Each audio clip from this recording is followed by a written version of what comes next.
Bom dia, meus irmãos. Quais são os heróis que vão ficar aqui hoje?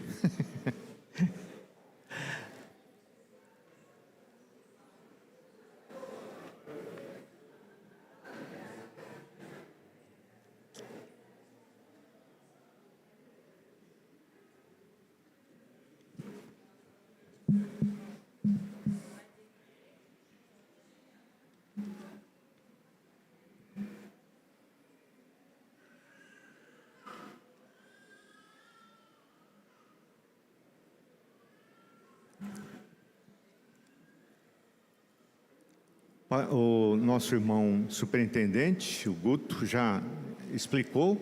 Hoje era o pastor Alex, mas ele precisou ir a Bela Vista, sendo hoje a posse do pastor que vai assumir lá a igreja, né, em definitivo. Então, ele nos telefonou na quinta-feira, nos pediu para darmos essa lição, passarmos esta lição aqui aos irmãos. Vamos abrir a nossa Bíblia no primeiro livro dos Reis, no capítulo 4. Primeiro livro dos Reis, no capítulo 4. Irmãos, nós temos na nossa revista 3 aulas sobre Salomão. 3 aulas sobre Salomão. Então tem muita coisa que a gente gostaria de falar aqui, nessa primeira aula, mas não tem muito o que falar, né? Porque senão vai adiantar tudo aí as outras 2 lições, né? Então é meio complicado, né? Nessa lição aqui nós temos a sabedoria de Salomão, né? E depois temos em segundo lugar aí os escritos do Salomão. E em terceiro lugar o final, né? Aliás, a relação aí de Salomão com Cristo, né? E depois da segunda aula a gente vai ter aí a construção do templo, porque ele foi aquele usado, escolhido por Deus para construir o templo, né? Toda a aula 2 vai ser isto. E aí a aula 3 vai falar sobre o final do reinado do Salomão, da vida do Salomão e dos problemas, né, do Salomão, e que ele deixou inclusive para o seu filho Roboão e outros problemas mais, né? Mas hoje é Salomão, o rei sábio. Vamos ler aí a palavra então nesse texto que eu disse, primeiro livro dos Reis, capítulo 4, versículos 19 a 34. Deu também Deus a Salomão sabedoria, grandíssimo entendimento e larga inteligência, como a areia que está na praia do mar. Era a sabedoria de Salomão maior do que a de todos os do Oriente e do que toda a sabedoria dos egípcios. Era mais sábio do que todos os homens, mais sábio do que Etã, Esraíta, e do que Emã, Calcol. Eu estou lendo primeiro o livro dos Reis, capítulo 4. Hein? Não estou entendendo.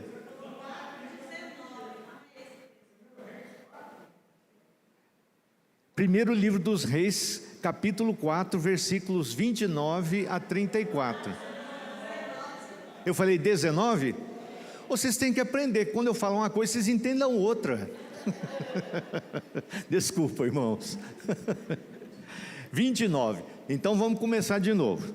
Deu também Deus a Salomão sabedoria, grandíssimo entendimento e larga inteligência, como a areia que está na praia do mar.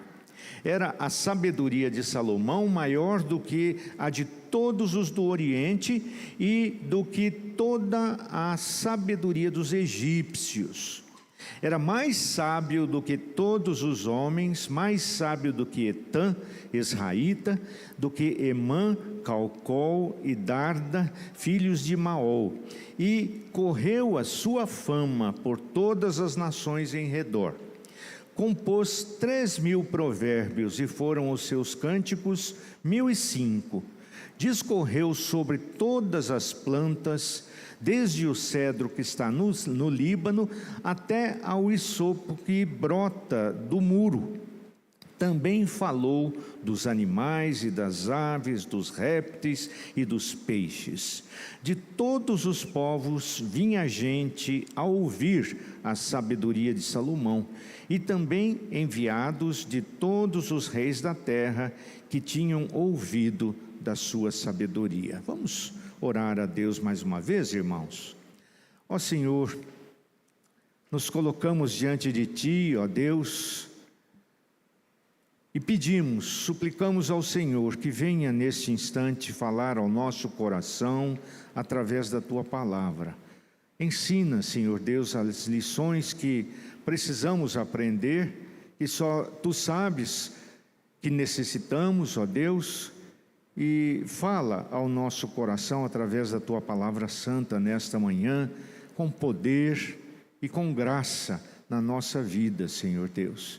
Nós Te pedimos isso no nome precioso do Senhor Jesus. Amém, ó Pai. Amém. A sabedoria do Salomão. Sabedoria. Irmãos, tinha um fazendeiro muito rico, dono de muitas propriedades, tanto rurais como urbanas, muita coisa mesmo. E ele tinha um escravo, eram tempos antigos, e esse escravo era alguém muito querido desse fazendeiro, não é?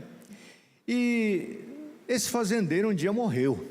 Ele tinha um único filho e ele morreu. Muito bem.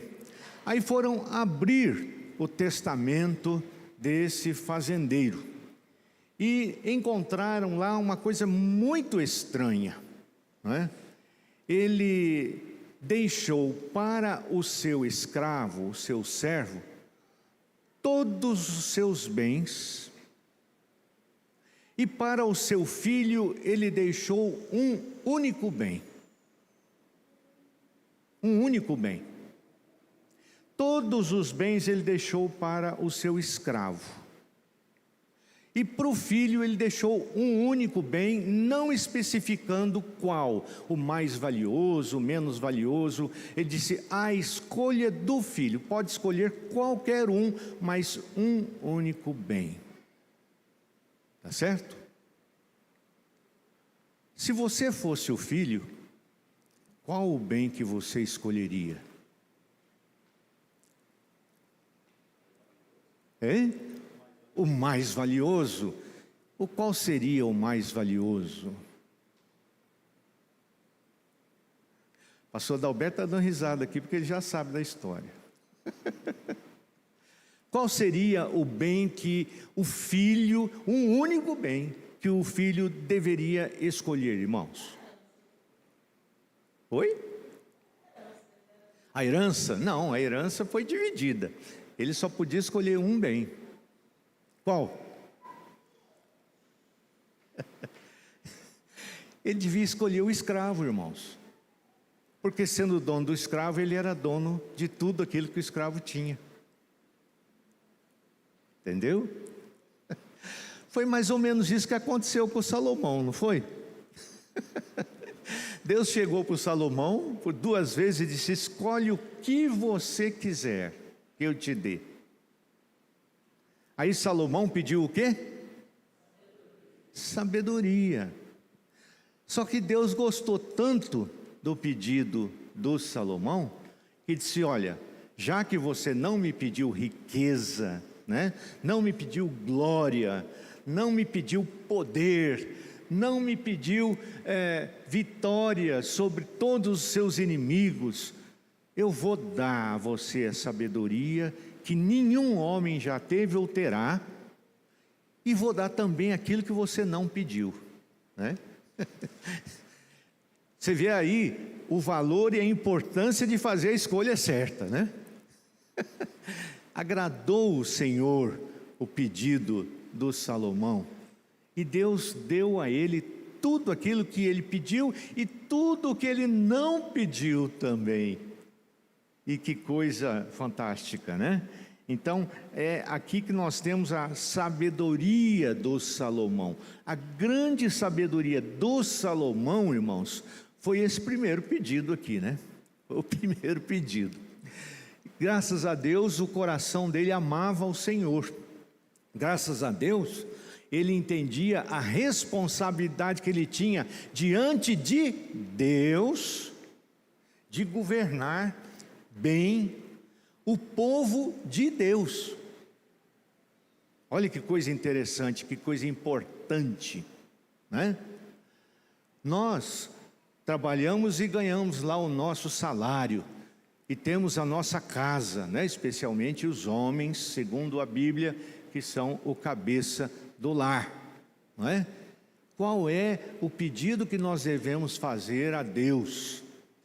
Que Deus nos dê sabedoria e graça para tomar conta daquilo que Ele colocou sob nossa responsabilidade, mas é dele. A sua casa não é sua, ela é do Senhor. A sua esposa não é sua, ela é do Senhor. Não é verdade? O seu salário, você pensa que é seu. Você que dá o dízimo, diz, não, 90% é meu, eu dou os 10 de Deus, ele que se vire com os 10 e 90 me viro eu. Negativo. 100% do seu salário é seu. Não, é do Senhor.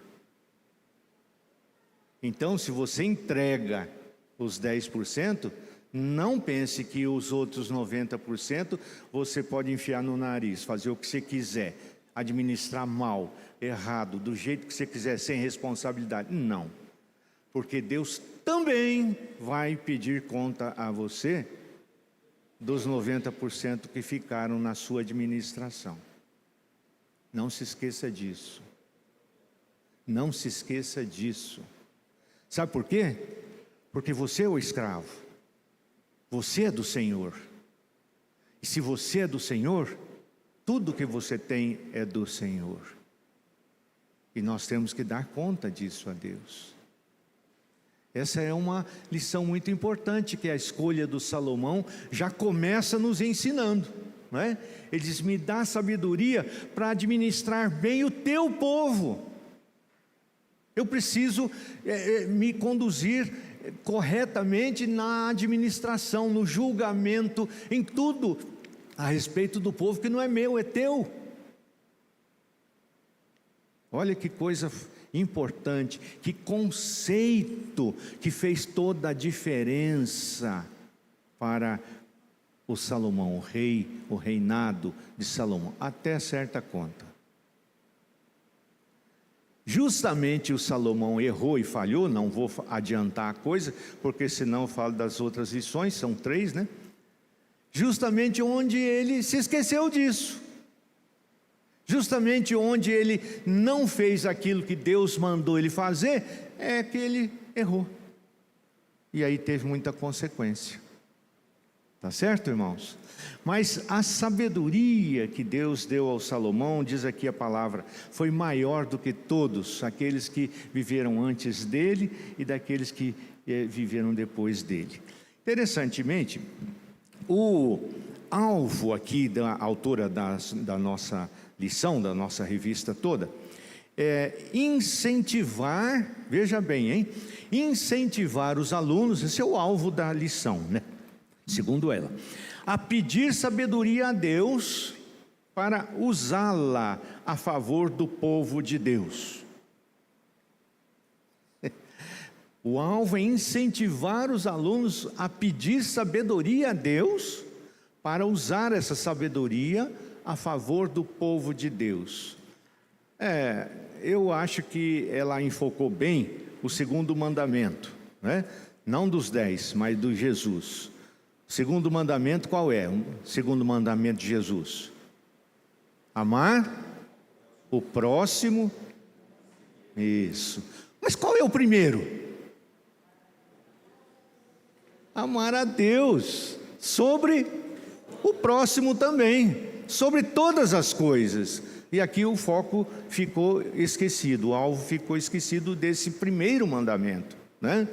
Eu creio que nós devemos pedir sim, sabedoria a Deus, para viver uma vida sábia, primeiro para a honra de Deus, a glória de Deus, para o louvor de Deus, e em segundo lugar, para abençoar aí, não é? Para ser bênção, não gosto desse negócio de abençoar, né? De ser bênção para o povo de Deus, ser bênção para o povo de Deus, ser bênção para o mundo, ser bênção para o mundo, não é?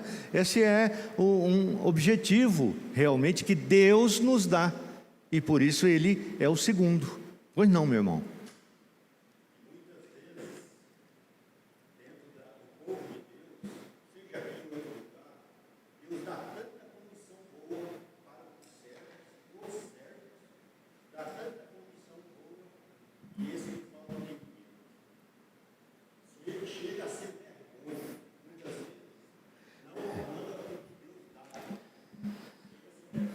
É complicado, né? Complicado realmente. Muito bem, meus irmãos. A glória do Senhor não pode ficar esquecido nesse alvo, nesse objetivo de pedirmos sabedoria a Deus, de jeito nenhum, né? Nós temos que nos lembrar que antes de mais nada está a própria pessoa do nosso Deus. Senão nós caímos no erro aí da teologia da libertação, né? Primeiro é Deus, depois o segundo mandamento, que é o nosso próximo, tá certo? Muito bem, irmãos. Então vamos lá, vamos tentar seguir aí a lição, né? Segundo a revista. Primeiro item, a sabedoria do Salomão. Como é que o Salomão conseguiu essa sabedoria? Então está aí no capítulo 3 do primeiro livro de Reis. Eu estou em Reis hoje, viu, irmãos? Primeiro livro de Reis, capítulo 3, versículo 5, né? Em Gibeon apareceu o Senhor a Salomão de noite, em sonhos. Disse-lhe Deus: pede-me o que queres que eu te dê. Então foi assim que Salomão conseguiu essa sabedoria extraordinária e que marcou muito a vida do Salomão realmente, né? Interessantemente, popularmente, quando a gente fala em Salomão, o que será que vem em primeiro lugar na nossa mente? O que é que mais ficou marcado? O que é que mais gravou-se na nossa memória?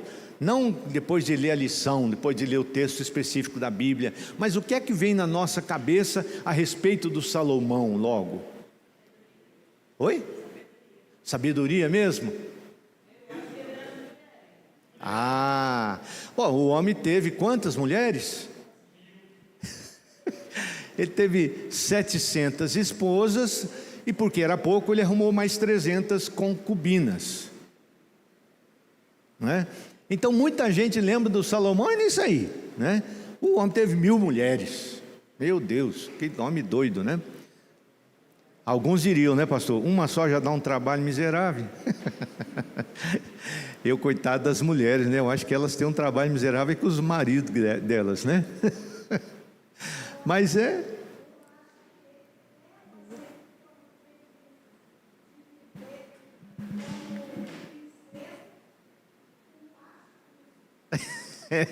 verdade, né? Agora, o duro, irmão, é que o danado Salomão não foi escolhendo assim as mulheres, né?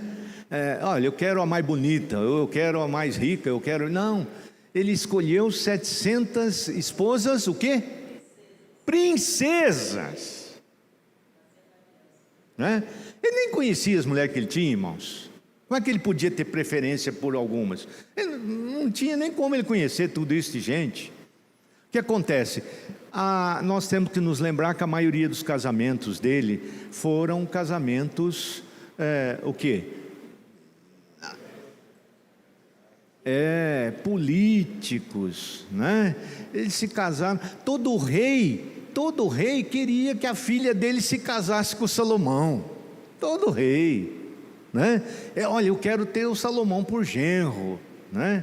Porque assim a gente vai ter paz com Israel. Nós temos que nos lembrar que o Davi ascendeu tremendamente o reino de Israel, né? Ele ganhou guerra de todo mundo, ele subjugou todo mundo que ele não exterminou, né? Então Israel era efetivamente um país tremendo naquela época ali.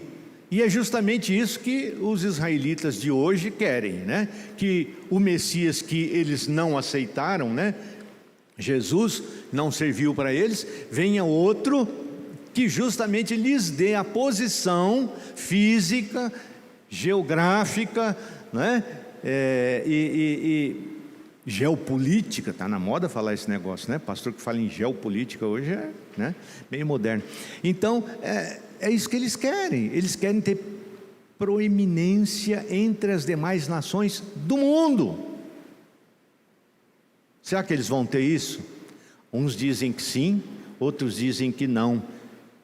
Uns, que eu estou falando aí, e outros são estudiosos da Bíblia, né? Eu não sei, Jesus diz assim, o meu reino não é deste mundo. Então realmente esse Messias não está servindo para os judeus não, porque eles querem o reino aqui, temporal. Jesus, sendo meu reino não é desse mundo, fala, não, então você não serve para nós queremos outro Messias. Será que eles vão ter outro? Não vão ter outro Messias, pode crer. Alguns creem que Israel, né? Israel está na moda, né? Israel vai se converter e tal, e não sei o quê. Irmãos, se houver uma conversão maciça de judeus, como alguns interpretam, especialmente no capítulo 9 da carta aos Romanos, vai ser conversão àquele Messias que eles rejeitaram. Não tem outro caminho, irmãos. Ninguém vem ao Pai, o quê? Senão por mim. Ou você vai até o Pai através de Jesus, sendo você judeu ou não interessa, ou você não vai ao Pai. É isso que a Bíblia ensina. Ou você se converte e aceita esse Messias, ou você não se converte e você vai ver que você estava errado, mas aí vai ser tarde. Então é um negócio complicado. Jesus é o Salvador de todos, de judeus e de gentios. Deus fez um povo, o seu povo, a igreja do Senhor Jesus, tá certo? Muito bom. Então Salomão conseguiu essa sua sabedoria porque Deus deu a ele essa sabedoria, né? Deus deu a ele, e além de sabedoria deu o restante aí que nós já vimos. O segundo ponto aí do item 1 da nossa revista é a questão da visita da rainha de Sabá, né? Se você abrir aí em Êxodo capítulo, em primeiro livro dos Reis, capítulo 10, você acompanha a leitura que eu vou fazer aqui, que é interessante. Não vou falar muito sobre isso, melhor ler o que está aqui escrito e pronto, né? Então, primeiro livro de Reis, capítulo 10, a partir do versículo 1. Vamos ler responsivamente, irmãos, assim vocês participam, não dormem, e eu, né, fico mais feliz. Vamos lá. 1 dos Reis 10, de 1 a 13. Tendo a rainha de Sabá ouvido a fama de Salomão com respeito ao nome do Senhor, veio prová-lo com perguntas difíceis.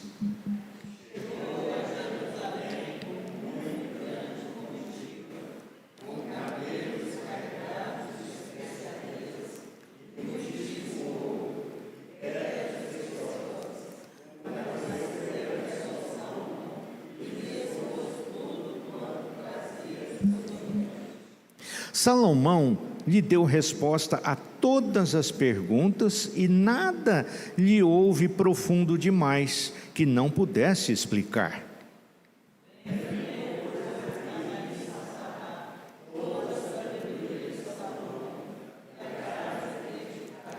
E a comida da sua mesa, e o lugar dos seus oficiais, e o serviço dos seus criados, e os trajes deles, e os seus copeiros, e o holocausto que oferecia na casa do Senhor, ficou como fora de si.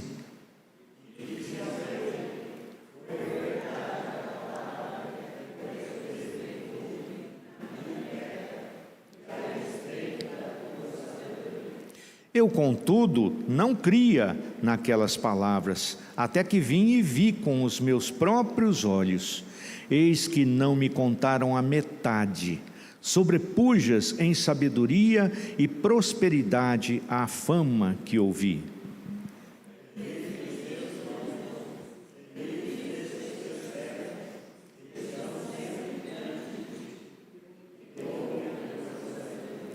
Bendito seja o Senhor teu Deus, que se agradou de ti para te colocar no trono de Israel. É porque o Senhor ama Israel para sempre, que te constituiu rei para executares juízo e justiça.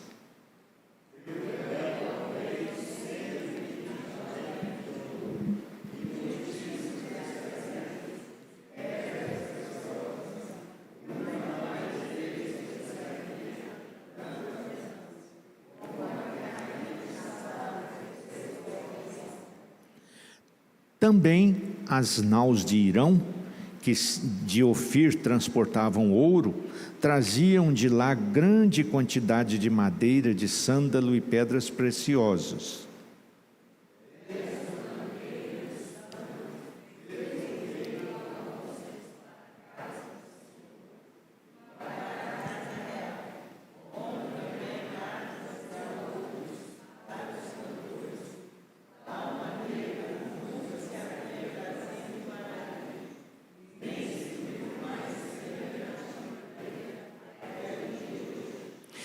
O rei Salomão deu à rainha de Sabá tudo quanto ela desejou e pediu, afora tudo o que lhe deu por sua generosidade real. Assim voltou e se foi para a sua terra com os seus servos. Que coisa interessante essa leitura, né, irmãos? Aquilo que mais me chamou a atenção aqui é que, depois de elogiar o Salomão, a sua sabedoria, veja que a sabedoria dele foi elogiada pela rainha de Sabá, não só na resposta às perguntas que ela julgava difíceis, que ele respondeu de letra, não, mas ela reparou em tudo, só a comida que ele come, a roupa dos seus servos, o lugar dos seus servos, como ele trata os servos e assim por diante. Tudo isso chamou muito a atenção dela, que com certeza é algo assim muito diferente do que ela fazia na terra dela, com o reino dela, com os servos dela, com a comida dela, com tudo mais, Tudo isso chamou muito a atenção dela. Agora, o que mais é interessante é que ela louvou ao Senhor. Ela disse: olha, é porque Deus ama Israel que Ele colocou você para ser rei de Israel. Olha que coisa bonita, irmãos.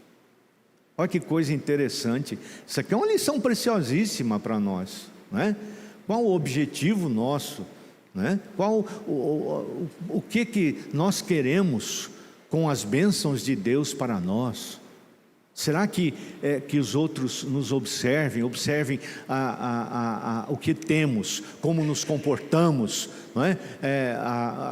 os conceitos que temos, aquilo que valorizamos e tudo mais, para louvar a Deus? Será que é isso?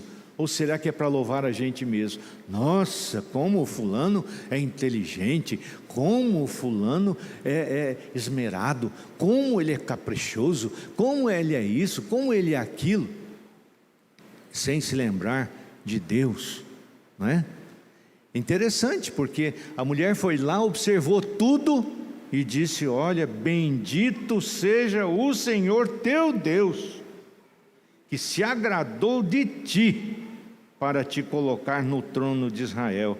É porque Deus ama a Israel que Ele colocou você aí. Que coisa fantástica. Diga, meu irmão Léo. Além de sábio, muito generoso. Ele deu mais para ela do que ela deu a ele, de presentes. Ele tinha, irmãos. Nós temos que nos lembrar que o rei Davi conquistou todos os povos ali da vizinhança, E ele subjugou aqueles povos todos. Aqueles povos pagavam pesados tributos a Israel. Israel era riquíssimo, irmãos, riquíssimo. Então, tinha muita gente trabalhando para a riqueza toda de Israel, né? Então, Salomão viveu assim um tempo de glória, muita glória, porque ele não tinha guerra, ele não tinha inimigos, ele não tinha onde gastar o dinheiro, depois eu vou falar mais sobre isso, né? Foi, nosso pai, foi muita coisa realmente, né? Então, o que a rainha de Sabá achou? Ela achou uma coisa maravilhosa, esse Deus de Israel. Irmãos, Sabá devia ser lá um reinozinho à toa lá por perto, será? Olha, eu só fiz uma pesquisazinha rápida aqui para que a gente se situe melhor, né? Sabá, o povo sabeu, né? Povo semita, ou seja, descendente de semita. Quem são os povos semitas? São os descendentes de Sem. Tem Sem, Cão e Jafé, os três de Noé, tá certo? E era interessante que esses sabeus eram descendentes de Sem também, assim como o povo judeu era, né? O povo israelita era, né? O povo judeu, israelita ficou sendo chamado de judeu só depois que voltou do cativeiro da Babilônia, né? Aí qualquer tribo, não importa, já era judeu, como hoje, né? Judeu. Então, antes era só semita ou israelita, né? E assim por diante. Então, esses sabeus eram um povo semita do sudoeste da Península Arábica, onde hoje é o Iêmen, tá certo? Eles ficavam por ali. E eles existiram há 1200 anos antes de Cristo, né? Foi quando eles começaram a existir como um povo. E eles foram existindo e perdurando até 275 depois de Cristo. Então foi um império que demorou bastante realmente, né? Alguma coisa aí, um tempo até semelhante aí ao Império Romano, que foi o maior império que perdurou no mundo até hoje, né? Então nós temos aqui, olha, quase 1500 anos existiram aí os sabeus, né? Ou o reino de Sabá, tá certo? Muito interessante. Se você se lembra, no primeiro capítulo de Jó, os sabeus é que atacaram Jó e roubaram as coisas todas de Jó, né? Os sabeus deram com ímpeto lá e destruíram tudo e roubaram os bens todos de Jó. Lembra disso? Sabeus, tá certo? Muito bem, meus irmãos, vamos pensar aqui um pouquinho para encerrar esse primeiro item da lição. O que é sabedoria? Deus deu sabedoria ao Salomão, né? O que é sabedoria? Como é que a gente tem um conceito sobre sabedoria? O que é conhecimento? O que é inteligência? Como é que é, querida irmã? Faz um cara de inteligente? A irmã trabalha na escola, aí vem lá conversar com alunos, faz cara de inteligente aí. Como é que é a cara de inteligente? O que é sabedoria? O que é conhecimento? O que é inteligência? São termos que a gente tem assim uma intuição, um conhecimento, né? um entendimento intuitivo sobre isso, e a gente às vezes não se depara muito com o conceito realmente, né? Então eu vi lá que no dicionário significa a sabedoria um conhecimento extenso e profundo de várias coisas ou de um tópico particular, alguma coisa que você conhece muito. Eu vi por aqui, por essa definição, que o meu pai era um homem muito sábio. Meu pai tinha uma memória fantástica. O Davi é um tanto quanto parecido com ele na memória, né? Meu pai leu um livro em 1942, ele citava em 1970 e tanto, e sem nunca mais ter lido. Se eu tivesse essa capacidade hoje, nossa vida, do tanto que eu li na minha vida, era impressionante. O papai lembrava mesmo das coisas, né?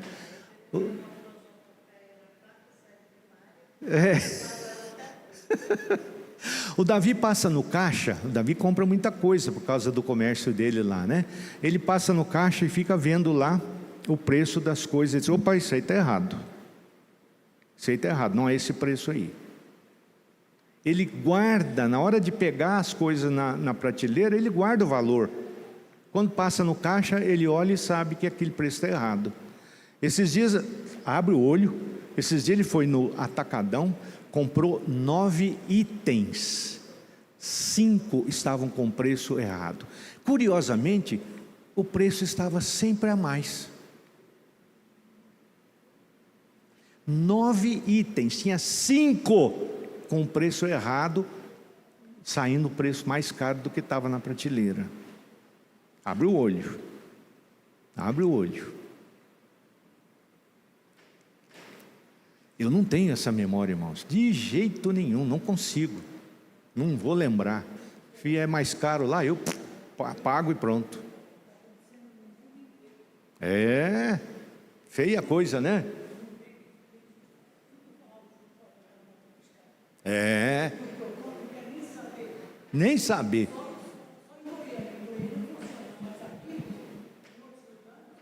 Difícil, né?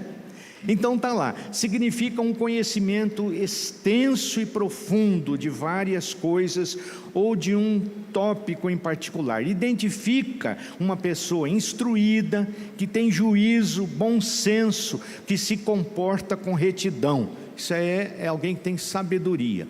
E o conhecimento? Conhecer é entender, compreender, aprender algo por meio da experiência ou do raciocínio, ou seja, tirar conclusão. Isso seria o conceito de conhecimento. E inteligência, né?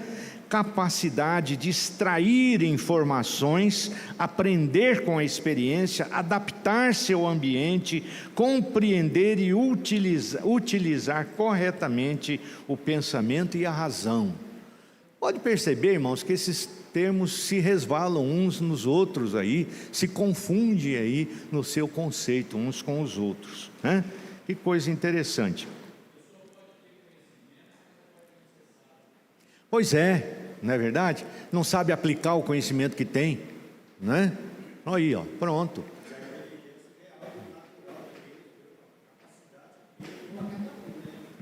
Às vezes a gente acha que sim, às vezes não, né? O conceito por aí não é bem esse.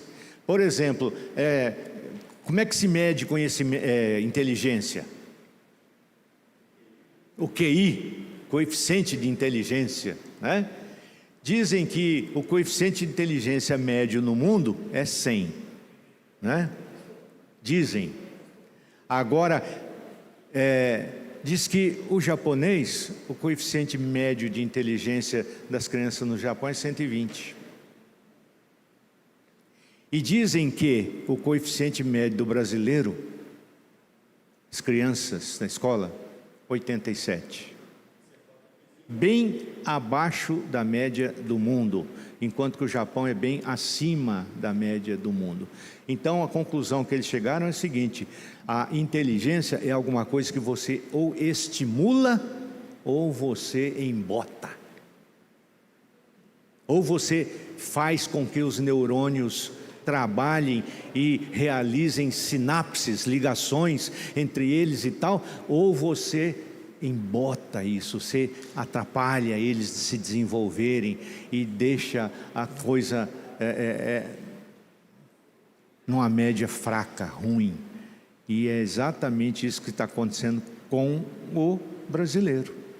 As escolas, né? Nós estamos perdendo aí para um outro país aí da África. O resto nós perdemos para todos. Nós estamos ganhando de um outro país da África. O resto nós perdemos para todos.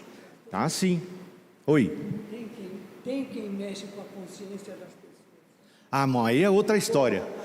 Aí é consciência, eu estou falando em inteligência. Dá para vir o pai, vai mudar a situação. Pai mata filho, mata avô. Aí é ruim, hein? É o que o mundo está fazendo. Exatamente. Agora, de tudo isso aqui, irmãos, eu queria tirar ou chamar a sua atenção para alguma coisa, né? Veja que a inteligência aqui, no caso, o conhecimento, a sabedoria, elas não são suficientes para vencer o pecado e nos conduzir à obediência a Deus. Não são suficientes. Tá bom? O Salomão, não queria falar dessas coisas ruins dele, mas o Salomão encheu Jerusalém de idolatria. O Salomão construiu templos para tudo quanto é ídolos. Ídolos que as suas esposas, princesas, adoravam. Essas mulheres não moravam tudo juntas, irmãos, senão saía fogo o tempo todo ali, né? Nem faísca não era. Cada uma tinha o seu palácio. Salomão foi um megalomaníaco. O que ele construiu não é brincadeira. A riqueza que ele colocou nas coisas não é brincadeira. Agora, você acha que a princesa vinha de lá adorando o seu ídolo sozinha? Ela com o ídolozinho dela, punha lá na parede, no nicho? Não. Vinha uma trempe tremenda com ela, tá? Vinham sacerdotes, vinham servos, vinham um monte de gente para o ídolo, para o templo do ídolo. Olha, e Jerusalém ficou repleta de ídolos, de templos idólatras e de adoradores idólatras, influenciando o povo todo. Tudo isso por quê?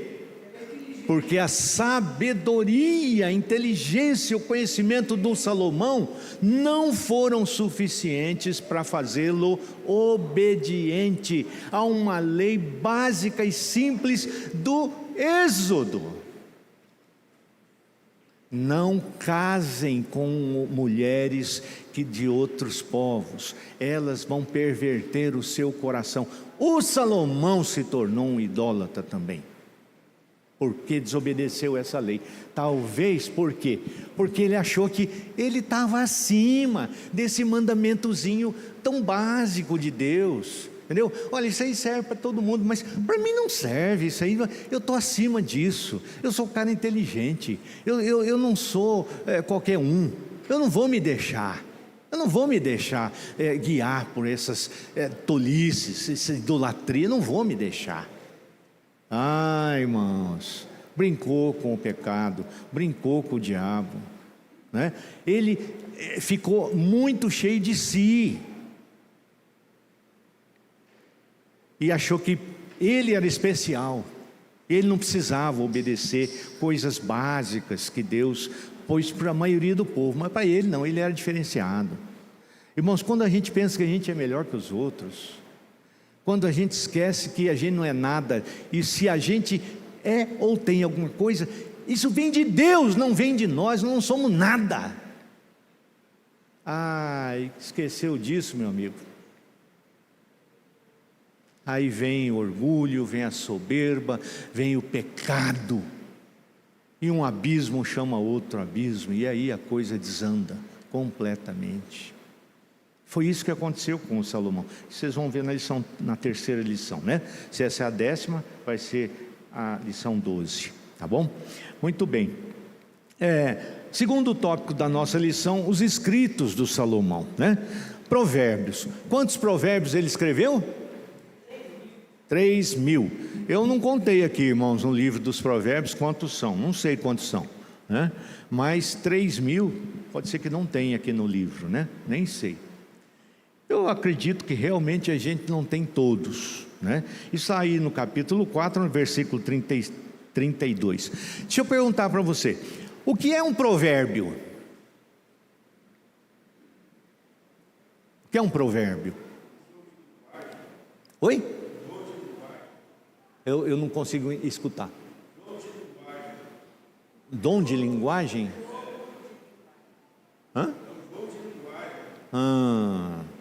Vocês escutaram e entenderam. Mas é um conceito que a gente tem, não é verdade? Cada um tem um conceito, é um provérbio. A gente fala às vezes, tem um provérbio popular que diz isso, aquilo, né? Provérbio popular, né? São pensamentos, né? Pensamentos, normalmente sábios, né? Que nos trazem lições, nos orientam. Muita gente se orienta por provérbios, né? Por alguma coisa que é dito popularmente. E na Bíblia nós temos aí muito provérbio, né? No caso da Bíblia aí, espiritualmente, abra sua Bíblia aí no livro dos Provérbios, no capítulo 1. Veja aí o que são os provérbios para o Salomão e por que ele escreveu esses provérbios. Provérbios capítulo 1, se você ler aí do 1 a 6, você vai ver, né? Provérbios de Salomão, filho de Davi, o rei de Israel, para entender a sabedoria e o ensino, para entender as palavras de inteligência, para obter o ensino do bom proceder, a justiça, o juízo, a equidade, né? Para dar aos simples prudência e aos jovens conhecimento e bom siso. Ouça o sábio e cresça em prudência, e o instruído adquira habilidade para entender provérbios e parábolas, as palavras e enigmas dos sábios, né? Então ele dá uma ideia boa para a gente aí o que é um provérbio e para que foram escritos os provérbios no caso dele, tá certo? Então você tem aí os 31 capítulos aí do livro de Provérbios aí, não sei quantos são, não contei. Oi? Pode ser conselho, uma instrução, né? Uma orientação, tudo bem. Depois o Salomão escreveu também cânticos. Quantos são os cânticos? 1005 cânticos. 1005 cânticos. Há revistas aí que desses 1005 nós só temos um, que é o livro de Cantares, né? Ou Cântico, livro dos Cânticos, tá certo? Interessante, eu não sei, né? Depois Salmos. Salomão também escreveu alguns salmos. Quais foram os salmos que ele escreveu? A revista cita aí. O Salmo 127, que é o mais conhecido, né? Se o Senhor não edificar a casa, né? Em vão trabalhos que edificam, e assim por diante aí. É um salmo que fala, inclusive, bastante a respeito de família, né? E depois o Salmo 72, que fala a respeito de julgamento, de juízo, que Deus precisa dar inteligência, né? Tudo para fazer um julgamento correto. Eu fiquei em dúvida, né? O que eram os salmos? Salmos eram poesias, e os salmos eram cantados, né? Então não seriam esses dois salmos dois cânticos também? Então não sei se a gente tem um cântico só do Salomão, só o livro de Cantares. Os capítulos 127 e 72 são cânticos também, são salmos cantados, são poesias, né? Mas enfim, estão aí. E depois ele cita em quarto lugar o livro do Eclesiastes. Aí a coisa pega um pouquinho mais, né? Eclesiastes, irmãos. Eclesiastes, a melhor definição que eu vi a respeito do livro de Eclesiastes é um livro do homem sem Deus. Isto porque a grande maioria da porção do Eclesiastes foi escrito por Salomão num período em que ele estava longe de Deus. Qual é a tônica do Eclesiastes? O que você lembra do Eclesiastes quando a gente cita o livro? O que você lembra? Tudo é vaidade, tudo é correr atrás do vento. O homem nasce, cresce, fica bobo em casa e depois morre, não é isso? O fica bobo em casa ele não falou não, irmãos. Mas é interessante a visão dele na grande porção inicial do livro do Eclesiastes. Diz assim, olha, é uma vida sem propósito, nada muda, não tem nada de novo debaixo do sol, é tudo a mesma mesmice, é tudo enfado e canseira. É um livro do homem sem Deus. Quando o homem sem Deus começa a filosofar um pouco, pensar na vida um pouco, ele diz: olha, já existiram tantas gerações antes de mim, e vão existir tantas após a minha partida. A minha geração é simplesmente mais uma entre milhares, e isso não tem propósito nenhum, isso nunca levou ninguém a lugar nenhum, isso não... Olha, interessante, né? Agora, graças a Deus, o Eclesiastes termina de uma forma diferente, né? No começo tudo é vaidade, tudo é inútil, é correr atrás do vento. Existem alguns lampejos de lucidez e de sabedoria, né? Nos capítulos aí mais iniciais do livro, né? E quando Salomão volta-se para Deus nos últimos capítulos e dá conselhos sábios, né? E retorna ele para Deus. Então termina o livro num resumo muito bom. Ele diz lá: de tudo que eu disse, de tudo que se tem dito, o resumo é: teme a Deus e guarda os seus mandamentos, né? Eclesiastes 12, porque isto é o dever de todo homem, né? Porque Deus há de trazer a juízo todas as obras, até as que estão escondidas, quer sejam boas, quer sejam más. Assim termina o livro de Eclesiastes, capítulo 12, os versículos 13 e 14. Então ele fecha o livro falando coisas boas, coisas corretas diante de Deus. Fecha ali realmente, né? Há lampejos de grande sabedoria nos outros capítulos mais iniciais aí. Mas se você for seguir realmente cada uma dos conceitos do Salomão, você fica desnorteado da vida. Você diz: a minha existência é inútil, não sei para que eu estou aqui, né? Mas vale a pena morrer. Então, precisa tomar cuidado com isso, tá certo, irmãos? Muito bom. O terceiro ponto da lição é a relação Salomão e Cristo. Salomão e Cristo, né? Nós temos que nos lembrar que no Evangelho de Mateus, Jesus citou Salomão 2 vezes, né? Primeiro é para falar da roupa, né? A gente não devia se preocupar com o que vamos comer, com o que vamos beber, e não devíamos nos preocupar com o que vamos vestir, né? Eles olhem, observem os lírios do campo, né? Pois nem o Salomão, em toda a sua glória, se vestiu como qualquer deles. E eles são o quê?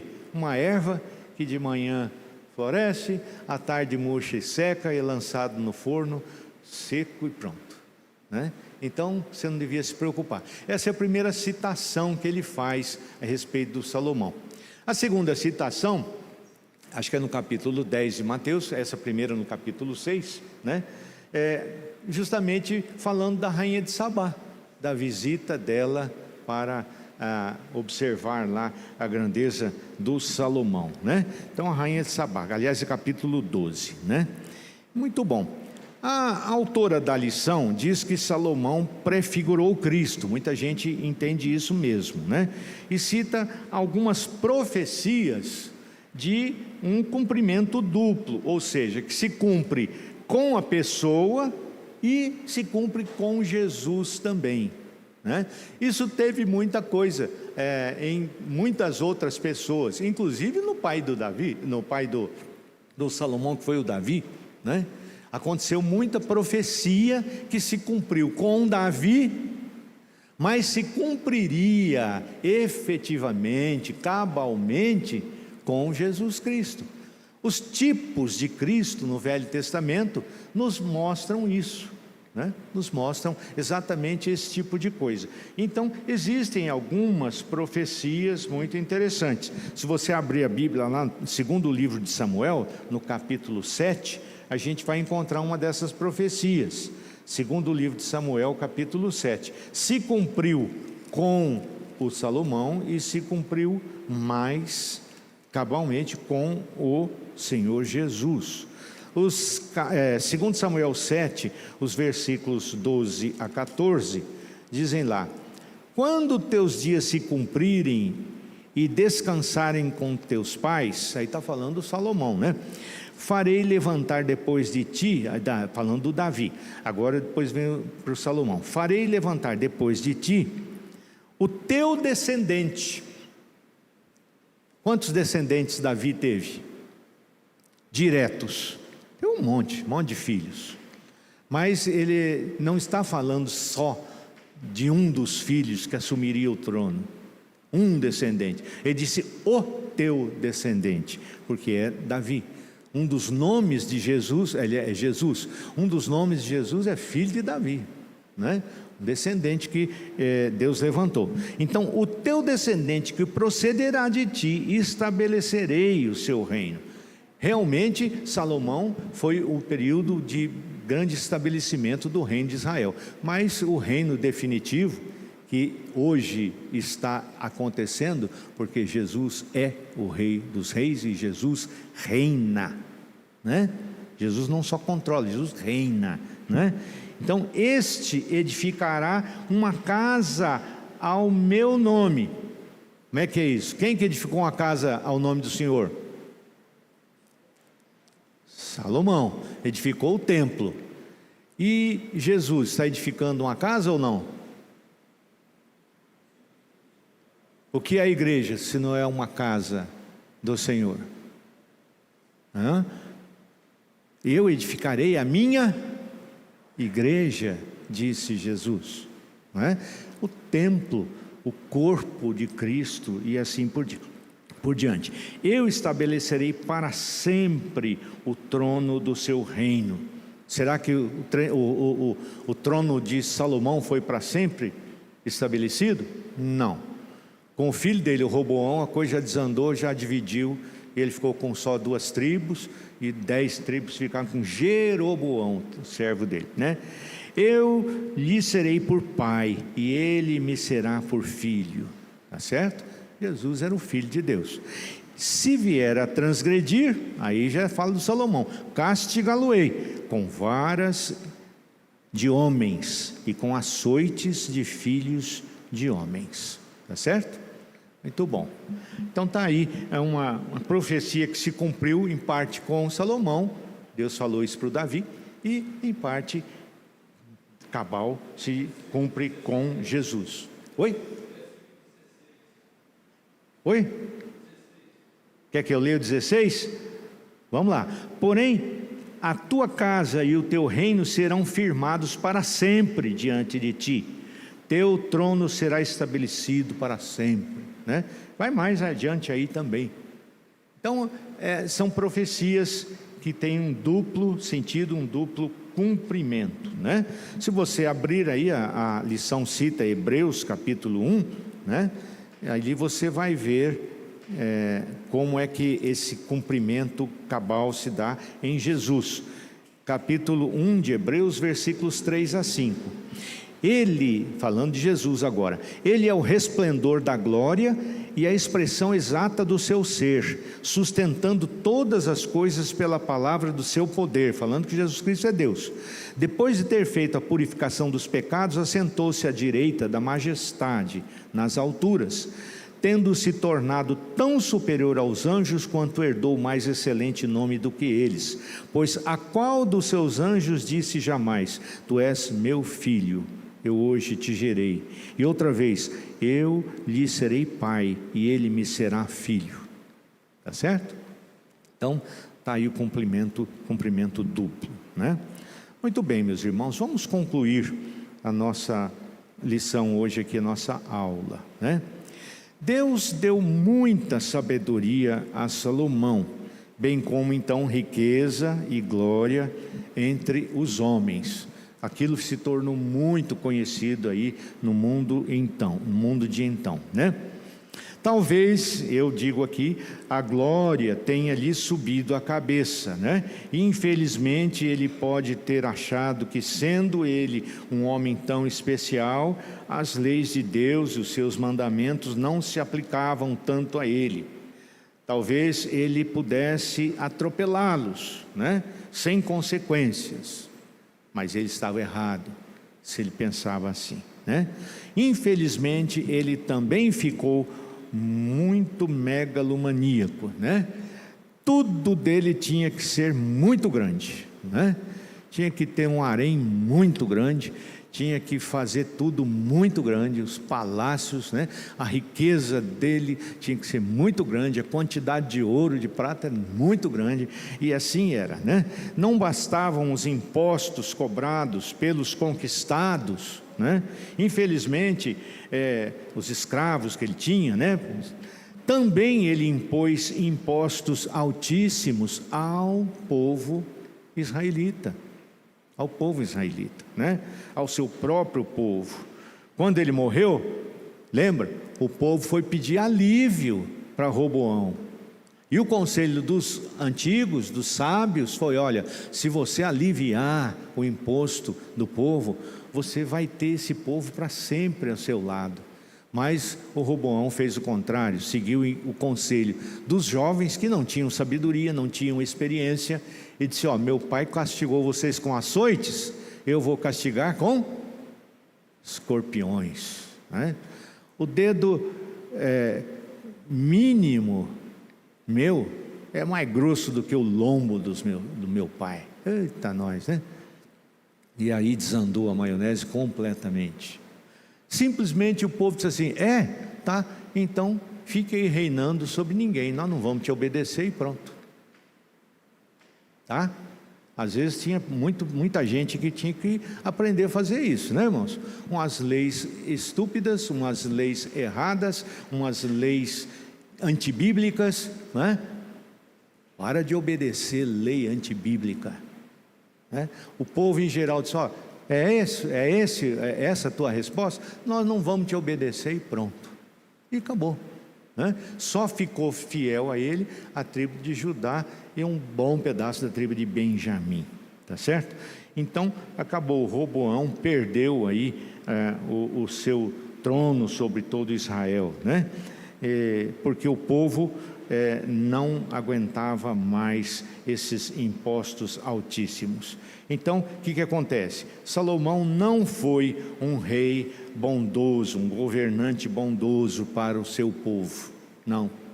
Para sustentar a sua megalomania, ele tinha que ter muito dinheiro. Então não bastava o dinheiro dos povos conquistados, ele teve que impor pesadíssimos impostos sobre Israel mesmo também, tá certo? Muito bom, irmãos. Construiu ele muitos palácios, muitas cidades, com muita riqueza, né? Muita riqueza no templo e tudo mais. Então é isto. Levou 20 anos para construir o templo, agora vocês calculem, né?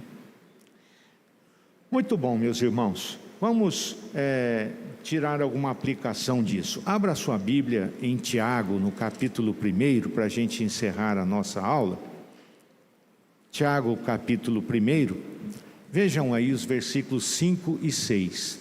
Esses são os versículos a respeito da sabedoria mais conhecidos no Novo Testamento. Tiago 1, 5 e 6, né? Vamos ler juntos? Vamos lá. Tiago 1, 5 e 6. Leia junto comigo. Se, porém, algum de vós necessita de sabedoria, peça a Deus, que a todos dá liberalmente, e não lhes impropera, e ser-lhes-á concedida. Peça, porém, com fé, em nada duvidando, pois o que duvida é semelhante à onda do mar, impelida e agitada pelo vento. Tá certo? Então, se alguém tem falta de sabedoria, sente que precisa de sabedoria, peça a Deus, que a todos dá liberalmente e nada lhes impropera, né? Ou seja, não censura quem pede essa sabedoria, tá certo? Então é isso. Nós precisamos de sabedoria? Peçamos a Deus. Mas eu quero ainda, no capítulo 3 de Tiago, ler mais alguns versículos com vocês. Sabedoria e sabedoria. Vejam bem aí, Tiago, capítulo 3, os versículos 13 a 18. Quem dentre vós é sábio e inteligente? Mostre em mansidão. O que é mansidão, irmãos? Mansidão é abrir mão dos seus direitos, não impor os seus direitos. O mundo ensina justamente o contrário. É seu direito, não abra mão. Mostrem mansidão de sabedoria, mediante condigno proceder, as suas obras. Se pelo contrário, tendes em vosso coração inveja amargurada, sentimento faccioso, de briga, nem vos glorieis disto, nem mintais contra a verdade. Esta não é a sabedoria que desce lá do alto, antes é terrena, animal e demoníaca. Pois onde há inveja e sentimento faccioso, aí há confusão e toda espécie de coisas ruins. A sabedoria, porém, lá do alto, é primeiramente pura, depois pacífica, indulgente, tratável, plena de misericórdia e de bons frutos, imparcial e sem fingimento. Ora, é em paz que se semeia o fruto da justiça para os que promovem a paz. Muito bem, irmãos. A autora fala em pedir a Deus sabedoria para ajudar os irmãos, Mas creio que, em primeiro lugar, nosso objetivo deve ser amar, glorificar e honrar mais a Deus no nosso viver. Primeiro Deus, depois o próximo. Será que nós temos buscado ser pessoas sábias? Essa é a pergunta que a lição deixaria para nós, Será que nós temos buscado ser pessoas sábias? Não para com o mundo, Porque para com o mundo nós sempre seremos loucos, Mas sábios para com Deus. Será que nós temos buscado ser pessoas sábias para com Deus? Isso é que é importante realmente. Irmãos, que Deus nos abençoe. Muito obrigado pela sua paciência. Guto, por favor, meu irmão.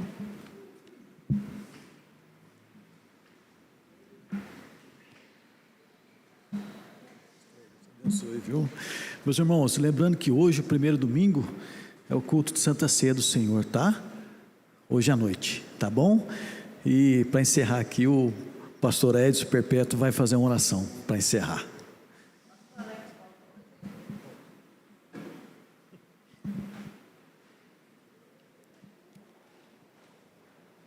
Vamos ficar em pé então, irmãos. Nosso Deus e Pai, te agradecemos porque a Tua palavra nos fala de sabedoria, nos ensina que levar o Senhor a sério, ter temor do Senhor, é o princípio da sabedoria, ó Pai. Ó Deus, faz de nós realmente pessoas sábias, para a honra, o louvor, a glória do Teu santo nome, ó Pai. E que, ó Deus, nós consigamos dar um bom testemunho perante este mundo que não Te conhece. Ainda que rejeite a nós, Senhor, como rejeitou o Teu Filho, que nós prefiramos ser sábios aos Teus olhos e viver na sabedoria que vem do alto, ó Pai, a nossa vida aqui para Te glorificar. Abençoa o Teu povo, Senhor, abençoa a Tua igreja. Dá-nos um dia na Tua presença constante e que, ó Deus, retornemos à Tua casa de oração à noite para Te adorar em espírito e em verdade, ó Pai. Abençoa cada um dos irmãos. Nós Te pedimos e Te agradecemos em nome de Jesus. Amém, Pai.